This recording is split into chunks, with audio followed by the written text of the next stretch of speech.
मला माहितीये तू हे चित्र तुझ्या मासाठी काढलंय. हे चित्र मी माझ्या घरी घेऊन जाऊ का? Please please please please please. का मास्टर तुम्हाला काय घेऊन जायचे गली? अरे बाळा, कारण बाळा, तुझे बाबा या जगातले सगळ्यात भारी बाबा आहे. कारण ना हे चित्र मला लय आवडले. मला असं वाटतंय माझं चित्र आहे म्हणून. शिफे मी तुमची आहे असं वाटलं का? हा. ठीक आहे, जा घेऊन. मी माझ्यासाठी तसलं बनवेन.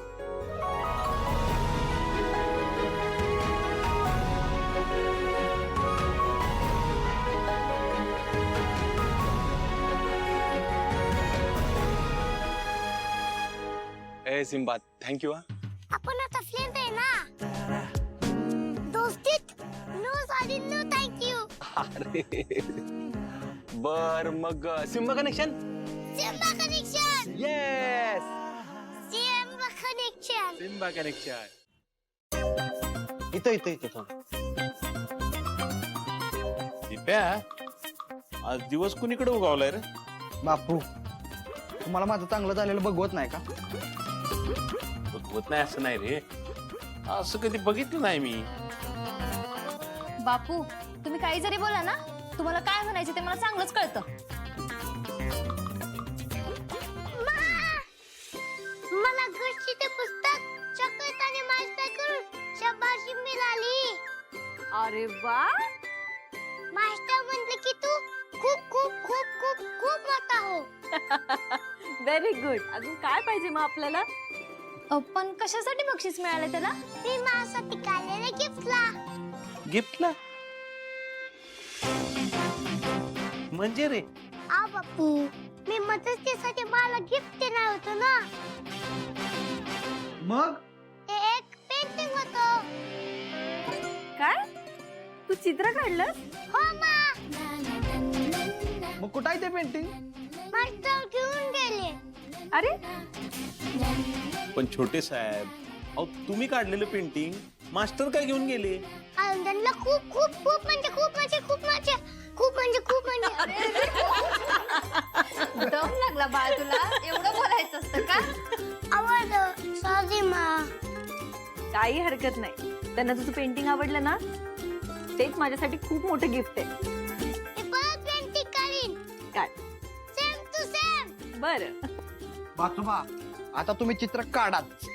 बाचोबा काय? अहो ते नाही का बापू, दाजीबा तसं. दाजीबा म्हणजे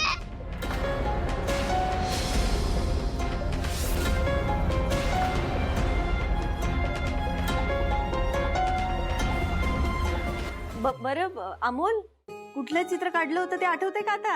हो मा. माझे फ्रेंडचे पप्पा पाठवून नाही तर मामाच्या फोनवर फोटो. मामा अगं आला का रे? नाही अजून. अरे पण चित्र तू काढणार, मग मास्टरला कशाला द्यायचं? त्यांना आवडलं. ते म्हणले की मी घेऊन जातो. बरं, काही हरकत नाही. दिप्या, अगं बघू तर कसली पुस्तक आहेत. हे बघा. अरे वा, आप्या बघितलंस का? एक होता कारवर आणि अग्निपंख. अब्दुल कलामांचं पुस्तक आहे. मी वाचणार हे पुस्तक. वाच वाच, नक्की वाच. आणि तुझ्या मास्टरला एकदा घरी बोलव की.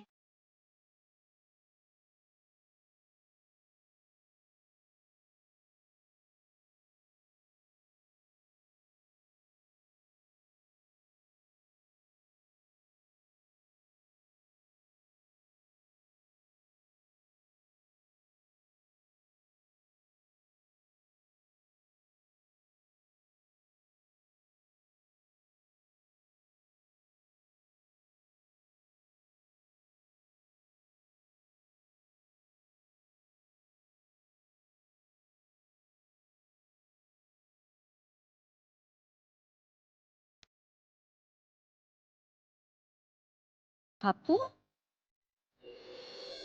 आप्या, हे काय ग? काही नाही असं.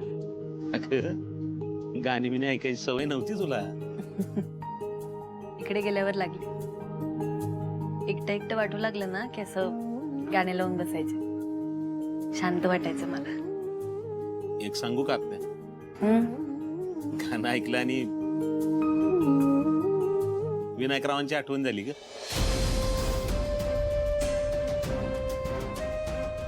बापू तुमच्यापासून काहीच लपत नाही हो. बाबांची आठवण आली की गाणे ऐकायला सुरुवात केली. मग मला सवयच लागली. बोलली नाहीस कधी? काय बोलायचं बापू, अर्जुनने संबंध तोडले ते तोडलेच ना. अमोलला माझ्याबद्दल काहीच सांगू नको म्हणजे काय, माझ्याशी आणि कोणाशीच कुठल्याच प्रकारचा संबंध ठेवू नकोस. काय बोलणार होते मी. त्याला एवढा राग आलेला की मलाच भीती वाटायची. मी जर बाबांना जाऊन काही बोलले तर तो बाबांना नको काही बोलायला. आपल्या म्हणून एवढी वर्ष, एवढ्या वर्षात त्याचा राग गेलाय का ते तरी कुठे माहितीये मला. आणि एवढ्या वर्षात तुला राग आलाय त्याचं काय? बापू अहो राग येणारच ना. आम्ही गेलो तेव्हा अमोल फक्त 3 महिन्यांचा होता. आता तो 7 वर्षांचा आहे. एवढी मोठी शिक्षा. काय चुकी होती माझी? आपल्या चूक काय बरोबर काय त्याच्यापेक्षा अगं त्याची चटके अमोलला बसतायत.